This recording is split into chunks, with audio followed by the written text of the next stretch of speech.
There is a single panel in the Dragon Ball Super manga that has kept the entire fanbase awake at night for over a year. It is the moment Black Frieza appears on the planet Cereal. He emerges from the shadows, effectively ends the arc in seconds, one-shots Gas, one-shots Goku, and one-shots Ultra Ego Vegeta. He asserts his dominance so completely that it makes the last 2 years of power scaling look like a joke. But then he does something that Frieza never does. He leaves. He looks at the two Saiyans lying in the dirt, the two monkeys he has hated for decades, the two men responsible for his death and his humiliation in hell, and he simply flies away. He says, "I didn't come here for you." This is not the Frieza we know. The old Frieza, the Emperor from Namek, would have tortured them for hours. He would have blown up the planet just to hear the fireworks. He would have laughed while he extinguished the Saiyan race once and for all. So why did he spare them? Most fans think it is arrogance. They think Frieza just wanted to humiliate them to show them the gap in power. But today, we are going to prove that it wasn't mercy and it wasn't arrogance. It was a tactical investment. Frieza spared Goku and Vegeta because he has seen something in the multiverse that terrified him. And he knows that to survive the coming war against the gods themselves, he is going to need his greatest enemies to be his soldiers. To understand the terrifying evolution of Black Frieza, we first have to understand the 10 years of isolation that created him. This is the most crucial piece of context that people overlook. Frieza didn't just do a few push-ups in space. He found a room of spirit and time on a conquered planet and locked himself inside for a decade. 10 years. Alone. For a character like Frieza, who thrives on talking, ruling, giving orders, and being worshipped, 10 years of silence is an eternity. It is a psychological crucible. He didn't just train his body, he sharpened his mind. He had 10 years to think about why he lost to Goku on Namek. He had 10 years to analyze why he lost to Trunks. He had 10 years to deconstruct the Tournament of Power. In that isolation, the bratty nature of Frieza likely died. Namek Frieza was entitled, he believed power was his birthright. Golden Frieza was arrogant. He rushed to Earth the moment he got a new form and lost because he didn't master his stamina. But Black Frieza is a monk of evil. He spent a decade mastering not just his power, but his patience. When he emerges, he isn't screaming or bragging. He is calm, he speaks softly. He brings a waiter with him to the battlefield. This shift in demeanor implies a shift in goals. He no longer cares about being the strongest mortal. He has realized that the title of Emperor of the Universe is meaningless if the Omni-King can erase you with a snap of his fingers. Frieza doesn't want to be a king anymore. He wants to be a god slayer. This brings us to the Zero Gods Plan theory. Frieza is arguably the smartest character in the series. He noticed something during the Tournament of Power that Goku was too stupid to see and Vegeta was too distracted to analyze. He noticed the angels. He saw that while the universes were being erased, while billions of lives were blinking out of existence, the angels were smiling. They were indifferent. He saw that the Grand Priest holds the true power and that the gods of destruction are just managers. Frieza hates being looked down upon. He hates servitude. Do you really think Frieza is okay with serving Beerus? Do you think he is okay with living in a universe where a purple cat can tell him what to do? Absolutely not. Black Frieza is not a form designed to kill Goku. It is a form designed to kill the hierarchy. When Frieza one-shotted Goku and Vegeta, he wasn't just showing off. He was measuring them. He needed to know if they were ready. And when he realized they were still relying on Ultra Instinct and Ultra Ego, techniques taught to them by the gods, he was disappointed. Think about it. Goku is using the technique of the angels. Vegeta is using the technique of the destroyers. They are becoming servants of the system. Frieza has likely found a power source or a technique that exists outside of the divine hierarchy. By sparing them, he is essentially giving them time to catch up. He is acting like a disappointed coach. He needs Goku and Vegeta to break their limits because, in the war he is planning against the Celestial Order, he needs meat shields. He needs distractions. If Frieza plans to overthrow the Grand Priest, he cannot do it alone. He needs the chaos of the Saiyans to draw fire while he executes his master plan. We must also analyze the specific color symbolism of Black Frieza. In Japanese culture and in general color theory, black represents the void. It represents authority, mystery, and death. But in Dragon Ball, black has been used prominently once before, Goku Black. Goku Black was a god Zamasu who stole a mortal body to enforce his divine will. Black Frieza is the direct inversion of this. He is a mortal who has stolen the power of a god to enforce his mortal will. It is a statement. He is challenging the divine order by wearing their colors. When he turns black, the pressure he exerts is described as heavy. It isn't just Kai, it is gravity.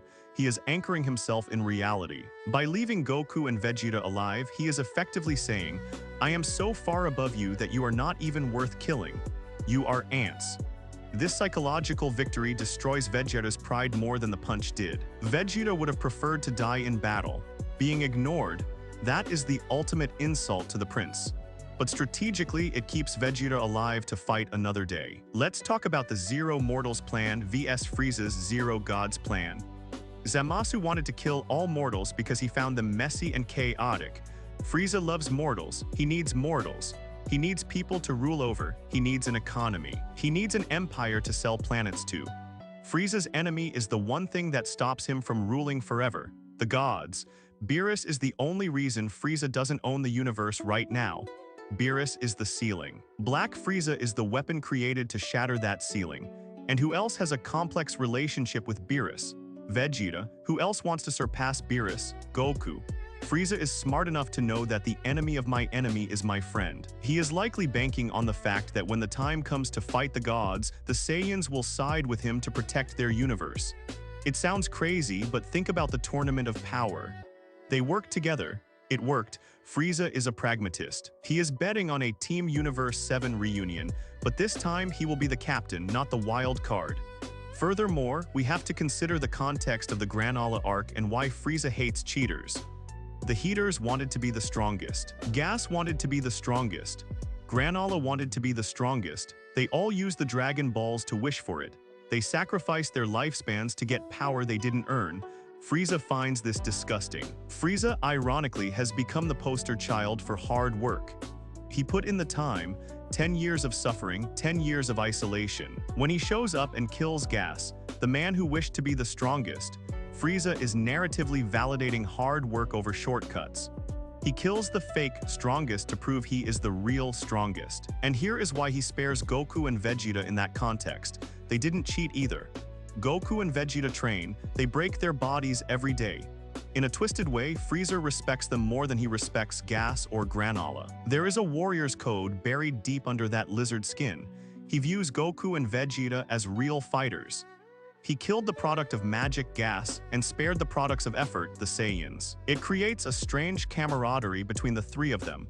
They are the only three beings in Universe 7 who are pushing the absolute limits of biology without using wishes.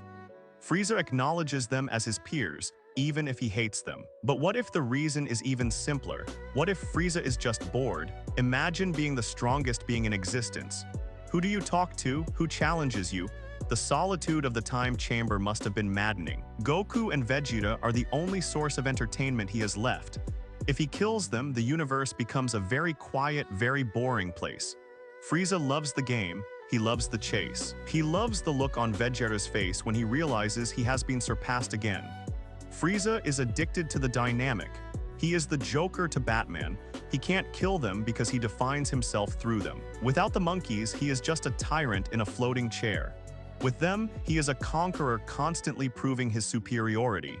By sparing them, he ensures the game continues. He ensures that in a year or two, they will come back stronger, and he will get to have fun breaking them again. There is also the end of Z continuity to consider. We know that in the original Dragon Ball Z ending, which takes place after Dragon Ball Super, Goku is alive. He is happy. He is training Oob at the World Martial Arts Tournament.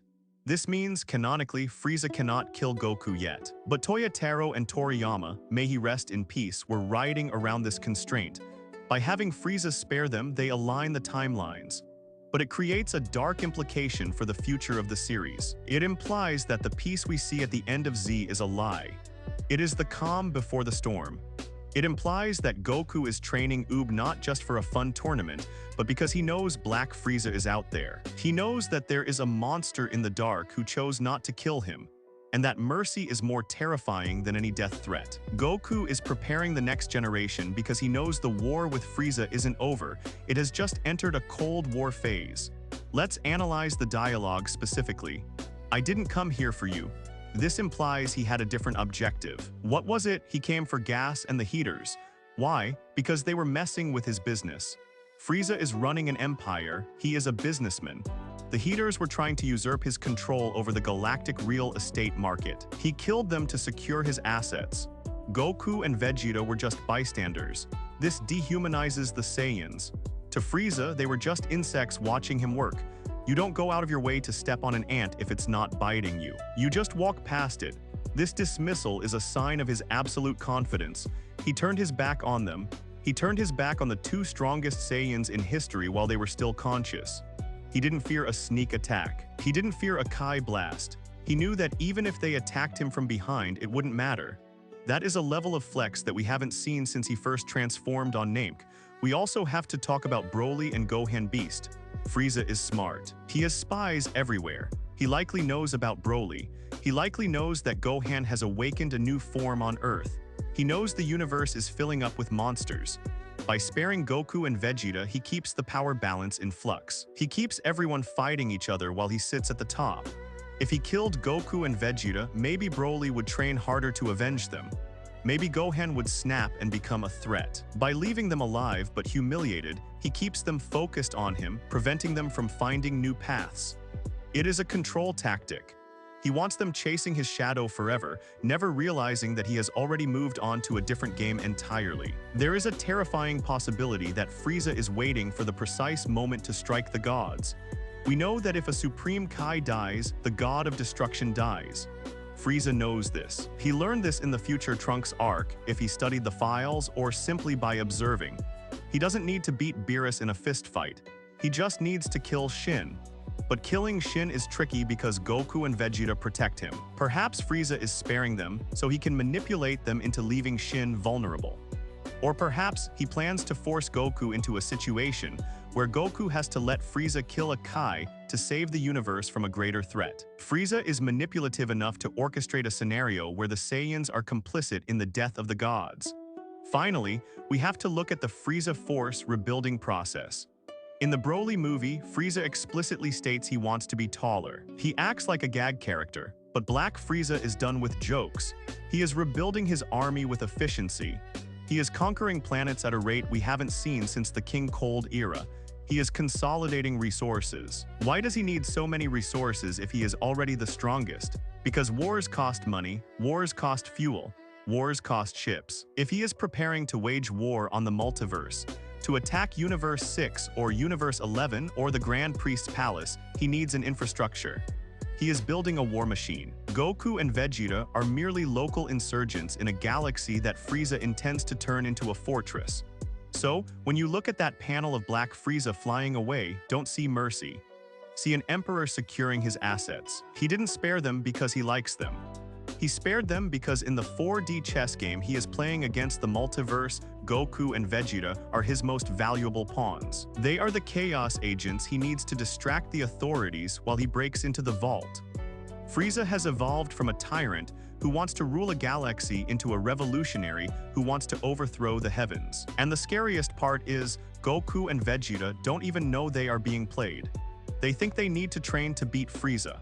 They don't realize that Frieza is counting on them to get stronger so he can use them as weapons against the angels. The next time we see Black Frieza, it won't be for a rematch. It will be an invitation. He might not ask them to fight against him. He might ask them to fight alongside him. Imagine the twist, Frieza showing up to Earth not to destroy it,